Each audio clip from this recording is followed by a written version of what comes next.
Good day, I'm Stephen McHugh, and this is your JIS News for Thursday, September 7. Prime Minister Andrew Holness is making contact with his colleague prime ministers across the Caribbean who have been affected by Hurricane Irma.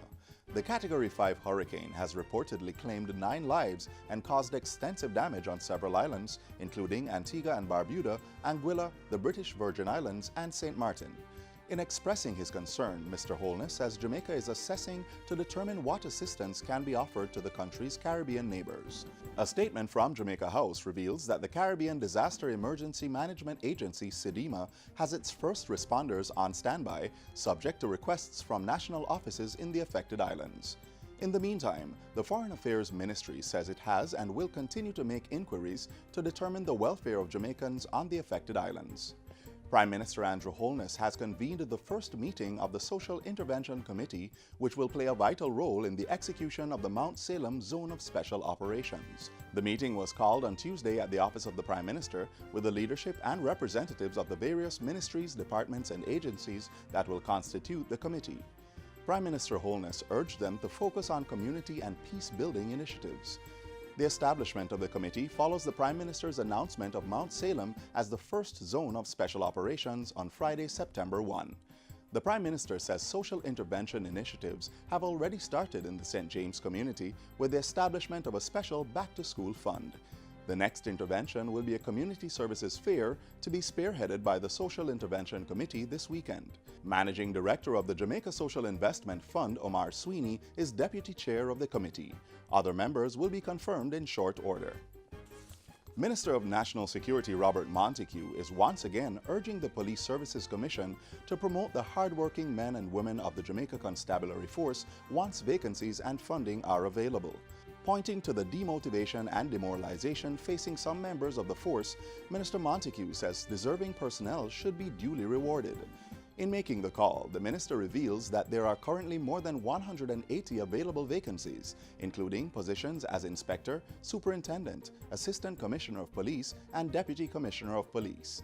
Minister Montego is also charging Police Commissioner George Coelho to update and upgrade the promotions policy to make it more transparent, merit-based, and easily understood. Education Minister Senator Ruel Reid has officially opened a new 24-unit sanitation facility at the Mona Heights Primary School. The units were recently constructed at a cost of approximately $5 million. The ministry provided $4 million while parents contributed the remainder. At the recent opening, Senator Reid says his ministry would continue to provide more resources for the school. That we continue to invest into this institution to make it indeed a very, very first world institution. I'm looking forward to improving the infrastructure, bringing in more information communication technology, make sure you're properly wired and you have the latest technology in your classrooms, and making sure that the school can transition to what we call a school management system.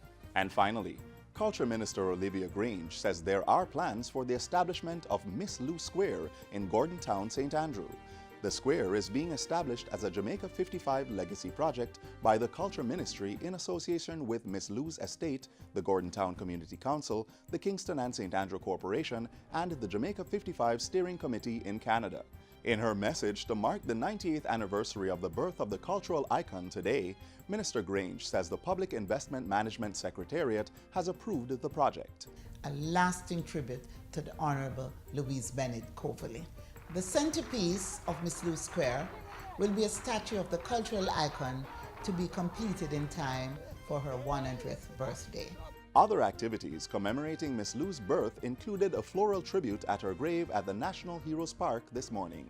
A Thank You Miss Lou concert is planned for the Louise Bennett Garden Theatre in St. Andrew this evening. And throughout the month, the cultural icon's rich and diverse catalogue of work will be displayed through a series of activities across the island. And that's it for JIS News Today. I'm Stephen McHugh. Thanks for watching.